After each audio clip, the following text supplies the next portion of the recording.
नमस्कार, स्वागत है आप सभी का। आप देख रहे हैं उत्तराखंड प्राइम। आपके साथ मैं हूं राजीव ढौंडियाल और शुरुआत करेंगे इस बुलेटिन की बड़ी खबर से। देहरादून में कोरोना से पीएसी के प्लाटून कमांडर की मौत हो गई। बहुत बड़ी खबर इस वक्त देहरादून से। कोरोना की वजह से पीएसी के प्लाटून कमांडर की मौत। 46 बटालियन पीएसी के प्लाटून कमांडर की मौत हो गई है। कोरोना के संक्रमित थे, कोरोना पॉजिटिव थे कमांडर शिवराज सिंह। और आपको बता दें उनका निधन हो गया है कोरोना के चलते। 4 दिन पहले ही अस्पताल में भर्ती करवाए गए थे, लेकिन उनका निधन हो गया है। इस वक्त बड़ी खबर आपको दे रहे हैं, कोरोना के संक्रमण की वजह से उनका निधन हुआ है। देहरादून में कोरोना से पीएसी के प्लाटून कमांडर की मौत से हड़कंप मचा हुआ है।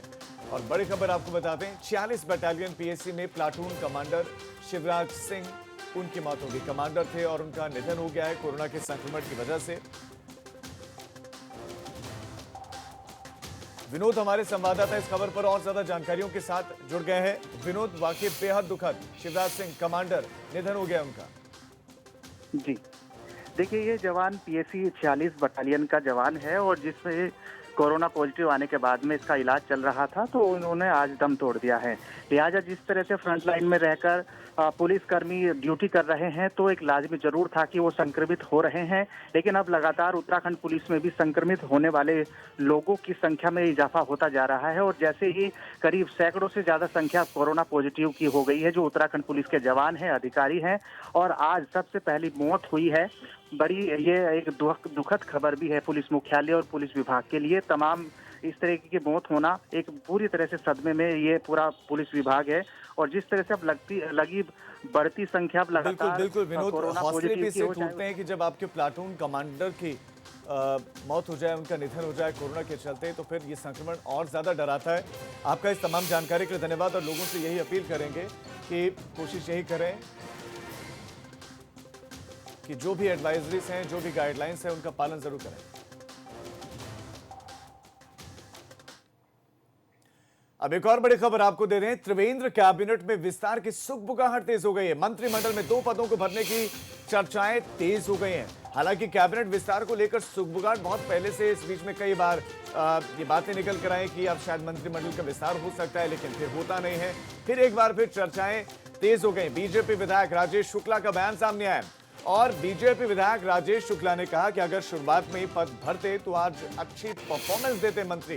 ये बहुत बड़ा बयान है, ये बहुत बड़ा बयान है एक विधायक का कि अगर शुरुआत में ही पद भरे जाते तो आज अच्छी परफॉर्मेंस देते मंत्री।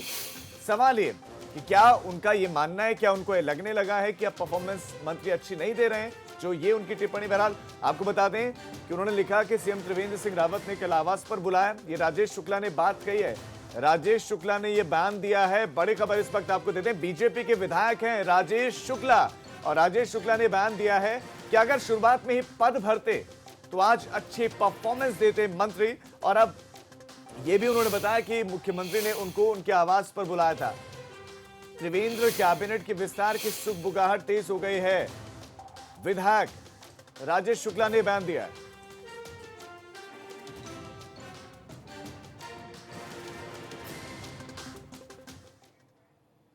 कुछ और खबरों का रुख करते हैं। टिहरी में 36 घंटे से नेशनल हाईवे बंद है और नेशनल हाईवे 94 जो मलबा गिरने की वजह से बाधित है। हम लगातार इस खबर पर बने हुए हैं, आपको पल पल की अपडेट दे रहे हैं, लेकिन 36 घंटे हो चुके हैं। बीते 26 घंटे से अभी तक हाईवे खुल नहीं पाया है और इसके पीछे की वजह है मलबा, भूस्खलन हुआ, लैंडस्लाइड ऐसा हुआ है कि 36 घंटे से ज्यादा का वक्त हो गया है, लेकिन ये लैंडस्लाइड, ये जो भूस्खलन जिस जगह पर हुआ है उसको हटा नहीं पाए प्रशासन की टीम। वहां पर जेसीबी, पॉकलैंड की मशीनें लगातार काम कर रहे हैं, लेकिन मार्ग बाधित है। आपको बता दें कि ये वही जगह है, ये वही हाईवे जिस पर ऑल वेदर रोड का काम चल रहा है। इतना मलबा आ गया है, इतनी मिट्टी, इतने पत्थर, इतनी चट्टाने आ गए हैं कि प्रशासन की टीम के हाथ पांव फूल गए उसको साफ करने में। अब 36 घंटे का वक्त, इससे आप अंदाजा लगा सकते हैं कि कितना वक्त लग गया। हालांकि दूसरी तरफ मौसम भी साथ नहीं दे रहा है। तो इस वक्त बड़ी खबर आपको देते हैं, नेशनल हाईवे 94 मलबा आने की वजह से बाधित है। पिछले 36 घंटों से बाधित है। सड़क के दोनों ही ओर वाहनों की कतार लगी हुई है। सड़कों को चौड़ा किया जा रहा है, इतना चौड़ा किया जा रहा है कि अब जो पहाड़ियां हैं वो टूट टूट कर सड़कों पर गिर रहे हैं। बड़ी खबर, हाईवे बंद है 36 घंटे से। चमोली के पोखरी ब्लॉक में कुदरत का कहर देखने को मिला है। कुदरत का जमकर यहां पर कहर बरपा है। ताली अंसारी गांव में बादल फटा है। बताया जा रहा है कि बीती रात बादल फटने की घटना हुई। बारिश के पानी के साथ बहकर आए मलबे की वजह से एक मकान क्षतिग्रस्त हो गया, जिससे एक शख्स की मौत हो गई। बताया यह जा रहा है कि मृतक जेई था। हालांकि 2 लोग इसमें घायल भी बताए जा रहे हैं, जिनका इलाज चल रहा है। पोखरी ब्लॉक में ये बादल फटा और बादल फटने के बाद का ये मंजर आपके सामने है। आपको सिर्फ मलबा ही मलबा दिखाई देगा। जहां पर हरियाली थी वहां पर सिर्फ मलबा है। इससे आप अंदाजा लगा सकते हैं कि जब बादल फटा होगा तो उस वक्त क्या स्थितियां यहां पर रही होगी। आप इस मकान का एक हिस्सा देखेंगे, क्षतिग्रस्त है और जेई एक जूनियर इंजीनियर की मौत भी हो गई है, क्योंकि घर में मलबा घुस गया था। वो घर में बताया जा रहा है कि सो रहे थे और उसी वक्त मलबा आने की वजह से उनकी मौत हो गई है। ताली अंसारी गांव है ये। ताली अंसारी गांव में बादल फटा है। इससे पहले भी उत्तराखंड में बादल फटने की वजह से बड़ा नुकसान हो चुका है। और इस मॉनसून सीजन की अब तक बात करें तो ये मॉनसून सीजन उत्तराखंड पर कहर बनकर टूटा है। 70 से ज्यादा लोगों की उत्तराखंड में मौत हो चुकी है अब तक। पोखरी ब्लॉक में इस बार बादल फटा है। चमोली में बादल फटा है। बादल फटने के लिहाज से और मॉनसून सीजन में अति संवेदनशील जिलों में से एक है चमोली, और बादल फटा है पोखरी ब्लॉक में। तल्ला अंसारी ये गांव, यहीं पर बादल फटा है। और उसके बाद की तस्वीरें आप देख रहे हैं। खेत खलियान थे, लेकिन सब मलबे में दबे हुए दिखाई दे रहे हैं और एक बड़ा हिस्सा इससे प्रभावित हुआ है। जेई घर में थे और बताया जा रहा है कि कुल 3 लोग यहां पर थे। जेई की मौत हो गई, जबकि 2 लोग घायल भी हैं, जिनको अस्पताल में भर्ती करवाया गया है।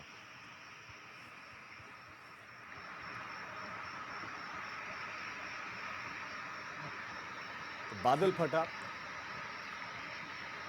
लक्ष्मण राणा इस खबर पर हमारे संवाददाता और ज्यादा अपडेट्स के साथ जुड़ गए हैं। लक्ष्मण, अभी वहां पर किस तरह की स्थितियां हैं? क्या रेस्क्यू ऑपरेशन जितना भी जो भी चलना था, क्या वो पूरा हो चुका है? कितना नुकसान हुआ है, क्या पता चल पाया? जी देखिए, तड़के सुबह 3 बजे वहाँ पर बादल फटने की घटना हुई थी। पोखरी विकासखंड का ताली कंसारी ये गांव है और वहाँ पर जो प्रशासन की टीम है उन्होंने वहाँ पर रेस्क्यू किया था। रेस्क्यू करने के बाद करीब 3 लोगों को वहाँ से निकाला जो कि घायल हो गए थे और उनको सीएचसी पोखरी में भिजवाया गया, जहाँ पर उनका उपचार चल रहा है। और इस पूरी घटना में एक 24 वर्षीय युवक की मौत हो गई थी, जो कि वहाँ पर एक प्राइवेट कंपनी में जूनियर इंजीनियर था, उसकी वहाँ पर मौत हो गई थी। जी जी लक्ष्मण, आपका इस तमाम जानकारी के लिए धन्यवाद। तो देर रात करीब 3 बजे ये बादल फटा और एक जेई की इसमें मौत हो गई।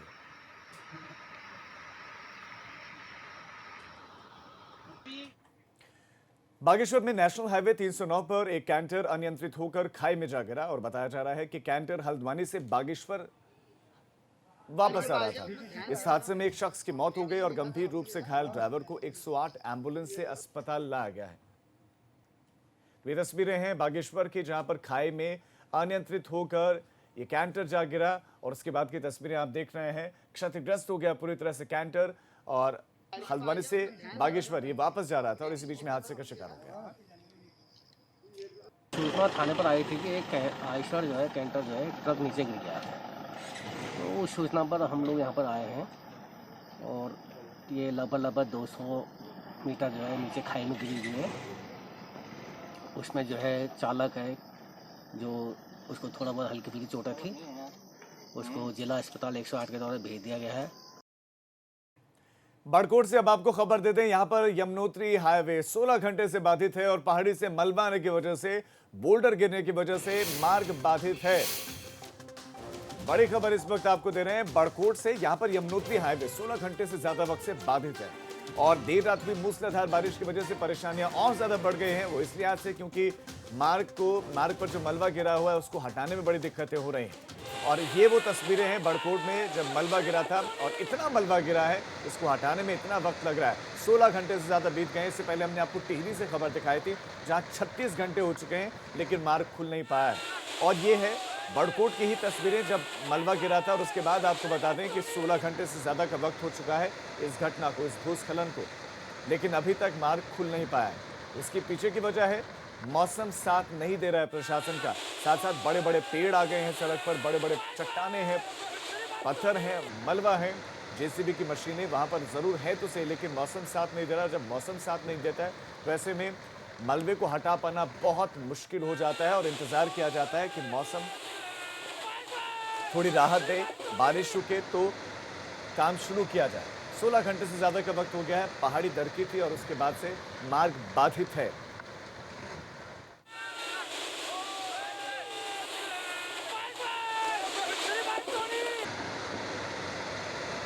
सबसे खतरनाक वीडियो पहाड़ी दरकने का। आप अंदाजा लगाइए कि ये स्थितियां इस वक्त उत्तराखंड में हैं। पहाड़ियां कैसे टूट टूट कर गिर रही हैं। तो यहाँ पर भी सड़क को काटा गया था और फिर एक पहाड़ी का बड़ा हिस्सा सड़क को अपनी चपेट में लेते हुए नीचे खाई तक पहुंच गया और बड़े बड़े पेड़ तक मलबा अपने साथ में ले गया। ऐसे में आप अंदाजा लगा सकते हैं कि बड़े बड़े पेड़, चट्टाने, पत्थर सब कैसे तिनके की तरह गिर रहे हैं।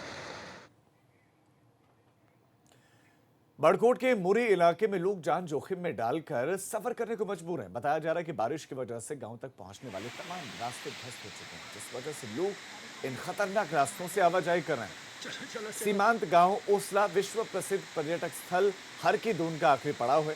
ये उत्तराखंड का आखिरी गांव भी है। इन गांव तक पहुंचने के लिए सड़क की कोई सुविधा नहीं है, न ही संचार की सुविधाएं हैं। गांव तक पहुंचने के लिए 14 किलोमीटर का दुर्गम और डेंजर रास्ता है।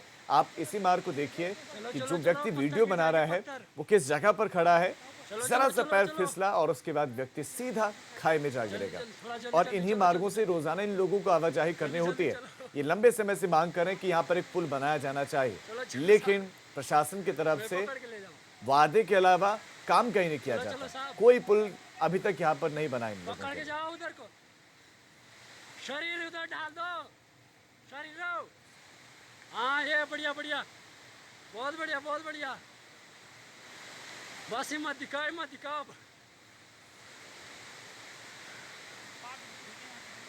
बहुत बढ़िया बहुत बढ़िया। यहाँ पे सन 2000 में एक झूला पुल था, वह क्षतिग्रस्त हो गया। तब से अभी तक यहाँ पे परमानेंट पुल का निर्माण नहीं हो पाया है। हर सीज़न में यहाँ पे लोगों को इसी प्रकार की समस्याओं का सामना करना पड़ता है। ये जो घाटी है, 2 पट्टियों को जोड़ने वाली घाटी है। उधर पंचगांव पट्टी के करीब 13 गांव हैं, इस घाटी के बड़ासू पट्टी के 4 गांव हैं।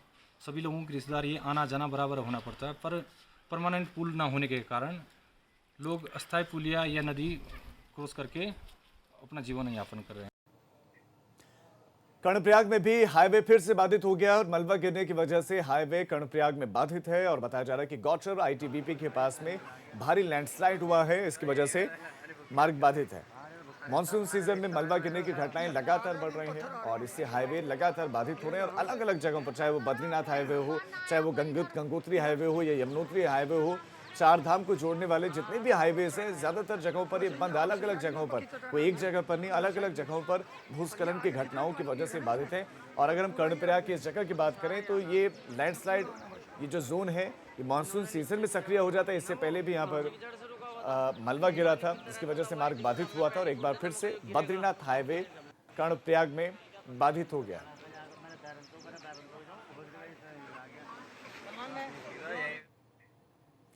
उत्तराखंड में मानसून सीजन में पहाड़ ऐसे दरक रहे हैं मानो कोई जलजला आ गया है।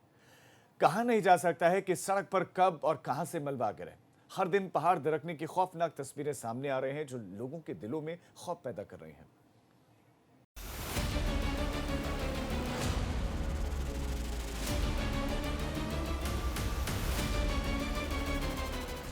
दरकते पहाड़ की ये तस्वीरें ऋषिकेश की। महज 4 सेकंड के भीतर ही देखिए पहाड़ का एक बड़ा हिस्सा कैसे ढह गया। पहले तो हल्की सी हलचल होती, फिर भारी मात्रा में मलबा नीचे की तरफ गिरने लगता। मलबे के साथ पेड़ और बड़े बड़े पत्थर भी गिर रहे हैं। इसका शोर सुनकर ही लोगों के जहन में दहशत पैदा हो रही है। महज कुछ सेकंड के भीतर ही पहाड़ का एक बड़ा हिस्सा ढह जाता है। मौके पर धुएं का एक बड़ा गुबार उठता है और पूरी तस्वीर धुंधली हो जाती है।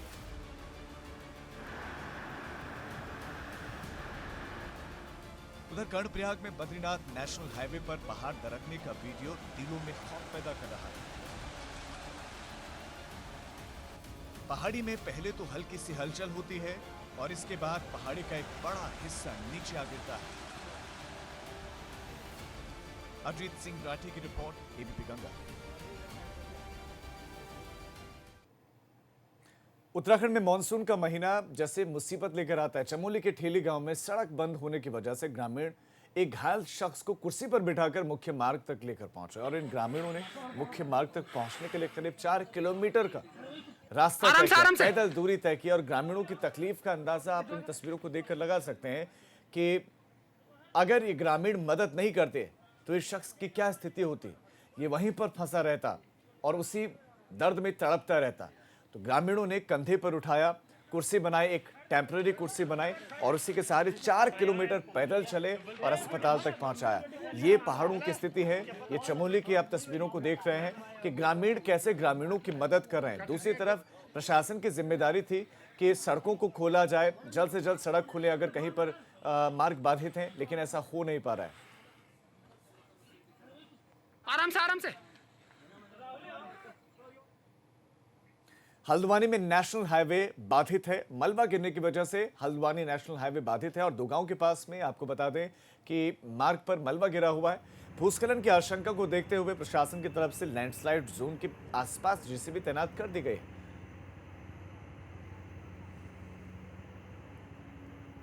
तो हल्द्वानी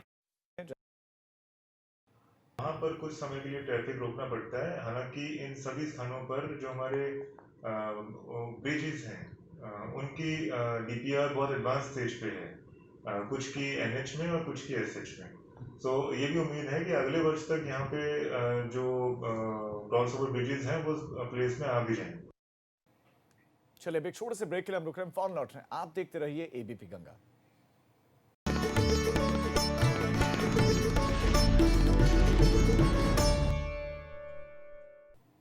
ब्रेक के बाद आप सभी का स्वागत है। देहरादून में सीएम त्रिवेंद्र सिंह रावत ने शहीद दुर्गा मल्ल की मूर्ति पर माल्यार्पण किया। इस मौके पर मुख्यमंत्री ने कहा कि शहीद दुर्गा मल्ल ने कहा कि दुर्गा मल्ल ने देश की आजादी के लिए बलिदान दिया था, जिसे भुलाया नहीं जा सकता है। मुख्यमंत्री ने कहा कि उन्होंने आजाद हिंद फौज में महत्वपूर्ण भूमिका निभाई और उन्हीं की उस कुर्बानी को याद करते हुए मुख्यमंत्री ने उनको याद किया, उन्हें श्रद्धांजलि देने के लिए वो पहुंचे। जब तक सूरज चांद रहेगा शहीद दुर्गा माँ अमर रहे, शहीद दुर्गा माँ अमर रहे। बड़ी खबर इस वक्त आपको देते हैं। ऋषिकेश में पर्यटन मंत्री सतपाल महाराज का दौरा और ऋषिकेश कर्णप्रयाग रेल लाइन का निरीक्षण उन्होंने किया है। तो सतपाल महाराज कैबिनेट मिनिस्टर, उनका ऋषिकेश का दौरा और ऋषिकेश में बताया जा रहा है कि ऋषिकेश कर्णप्रयाग रेल लाइन का उन्होंने निरीक्षण किया है, रेलवे स्टेशन का निरीक्षण सतपाल महाराज ने किया। इस वक्त बड़ी खबर आपको दे रहे हैं। ऋषिकेश कर्णप्रयाग रेल लाइन का निरीक्षण किया है और ये महत्वाकांक्षी एक प्रोजेक्ट है, परियोजना है, जिसे उम्मीद है कि पहाड़ों में विकास पहुंच जाएगा और चारधाम यात्रा करने वाले लोगों को बड़ी सहूलियत होगी और दूरस्थ क्षेत्रों तक पहुंचने वाले लोगों को बड़ी सहूलियत होगी और कम वक्त में वहां तक पहुंचा जा सकेगा। तो कई सारी टनल्स का निर्माण हो रहा है। कुछ वक्त पहले एक तस्वीर भी जारी की गई थी। ऋषिकेश कर्णप्रयाग रेल लाइन का जो रेलवे स्टेशन है उसकी तस्वीर जारी की गई थी, जिसको बड़ा खूबसूरती से बनाया गया था। और निरीक्षण करने के लिए खुद सतपाल महाराज पहुंचे हैं। सतपाल महाराज ने दौरा किया है, ऋषिकेश में पहुंचे हैं। ऋषिकेश में इस पूरी की पूरी रेल लाइन का निरीक्षण किया। अधिकारियों के साथ उन्होंने बातचीत की, उनसे समझा कि किस तरह से काम किया जा रहा है।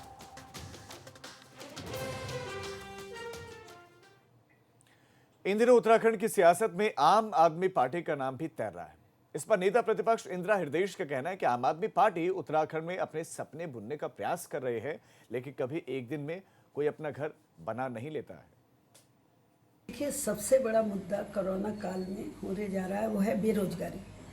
तमाम लोग, अमेरिका जैसे देश में 10 करोड़ लोग बेरोजगार हैं, हिंदुस्तान जैसे देश में भी 2-3 करोड़ तो अब तक बेरोजगार हो चुके हैं। फैक्ट्रियों से हटा दिए गए, प्राइवेट संस्थाओं से हटा दिए गए, मार्च अप्रैल मई जून की तनख्वाह नहीं मिली है। अब बेरोजगारी है तो बेरोजगारी से भुखमरी है, तो इससे बुरी स्थिति। द्वाराहाट से विधायक महेश नेगी पर महिला से यौन उत्पीड़न का आरोप है और इस पर बंशीधर भगत ने कहा कि अगर आरोप सिद्ध हुए तो महेश नेगी के खिलाफ कड़ी कार्रवाई होगी। उधर मंत्री रेखा आर्य ने भी कहा कि महिला को इंसाफ जरूर मिलेगा।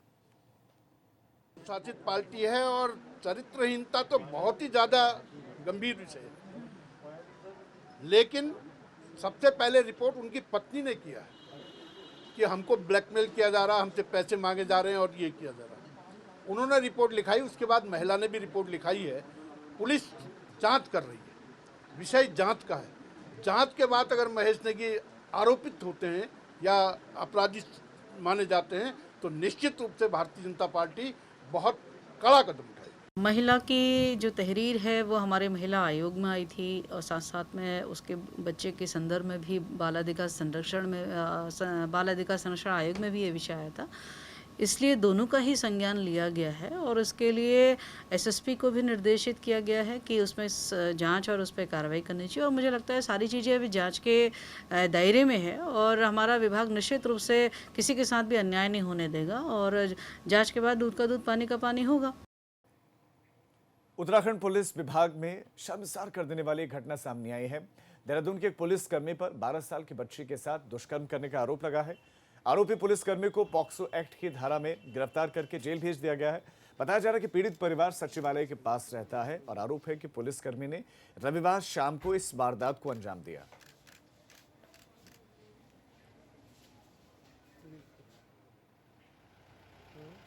तो 12 साल की बच्ची के साथ दरिंदगी वो भी एक पुलिसकर्मी ने ही की है। पुलिसकर्मी को जेल भेज दिया गया है। नंदा देवी की लोकजात यात्रा कर्णप्रयाग के बाण गांव में पहुंची और इस मौके पर लोगों ने मां नंदा का आशीर्वाद लिया। लाटू देवता मां नंदा देवी के धर्म भाई हैं। लाटू देवता ने यहां से मां नंदा देवी की अगुवाई की। तो आपको बता दें कि नंदा की देवी गैरोली पातल के लिए रवाना हो गई है। उनकी डोली ये रवाना हुई गैरोली पातल के लिए। हालांकि कोरोना की वजह से इस यात्रा की रौनक थोड़ी सी फीकी जरूर है।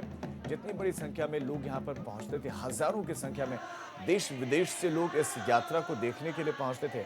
अपने आप में यह अनूठी और अद्भुत यात्रा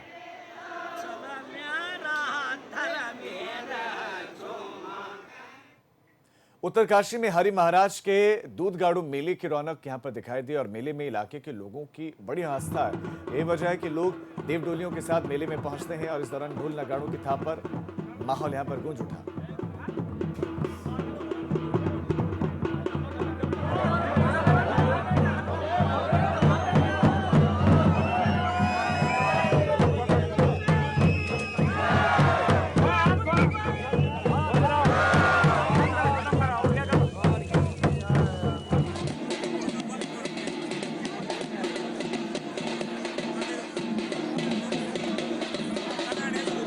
तो इस बुलेटिन में फिलहाल इतना ही, लेकिन उत्तर प्रदेश और उत्तराखंड की तमाम खबरों के लिए आप देखते रहिए एबीपी गंगा, खबर आपकी जुबान।